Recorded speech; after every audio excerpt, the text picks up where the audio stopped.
வணக்கம் தோழர்களே. இந்த வீடியோவில் நம்ம பார்க்க போகிறது புதையல் அப்படிங்கிற ஒரு சின்ன கதையை பற்றி.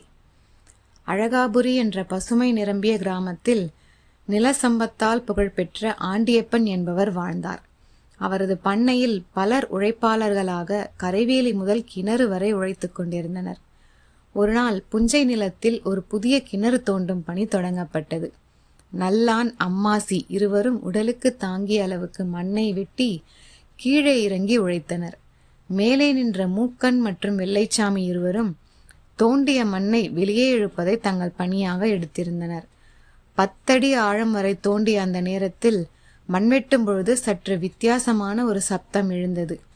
என்ன சத்தம் இது, வித்தியாசமாக இருக்கிறதே என்று நால்வரும் குழம்பினர். அவர்கள் தோண்டிய இடத்திலிருந்து ஒரு செப்புக்குடம் வெளியே வந்தது.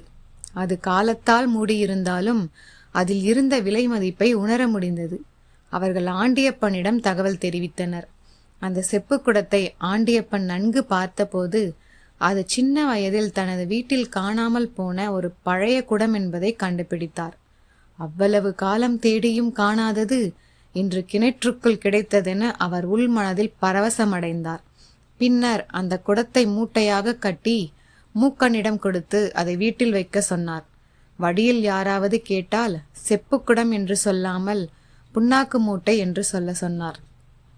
முட்டாள் மூக்கனும் வழியில் கேட்ட அனைவரிடமும் இது அப்பத்தா வைத்த செப்புக்குடம், ஆனால் புண்ணாக்கு மூட்டைன்னு எசமான் சொல்ல சொன்னார் என்று சொன்னான்.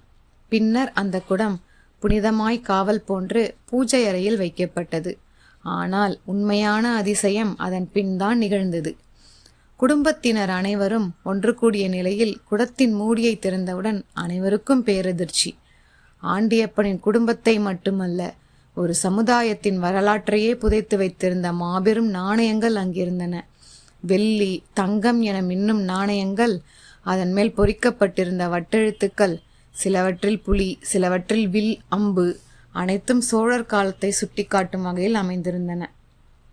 அந்த சமயத்தை முதலில் கண்டவர் அவரது மகள் வண்டார் பூங்குழலி. பள்ளியில் வரலாற்று பிரிவில் படிக்கும் அவளுக்கு புரிந்தது, இது ஒரு சாதாரணம் அல்ல, வரலாற்றுக்கு பெரும் பங்களிப்பு செய்யக்கூடிய கண்டுபிடிப்பு என்று.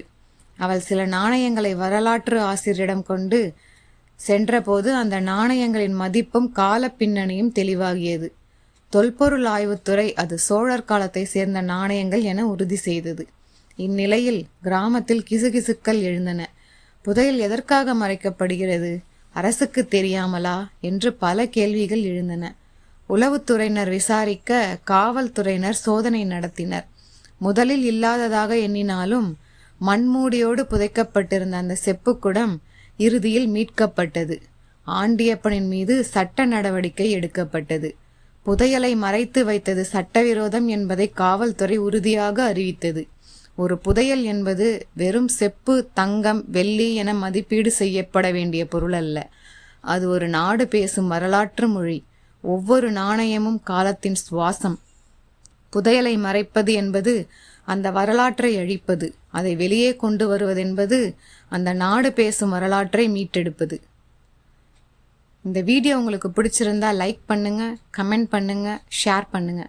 மேலும் நீங்கள் எங்கள் வீடியோஸ் பார்க்க மறக்காமல் சப்ஸ்கிரைப் பண்ணுங்க. நன்றி.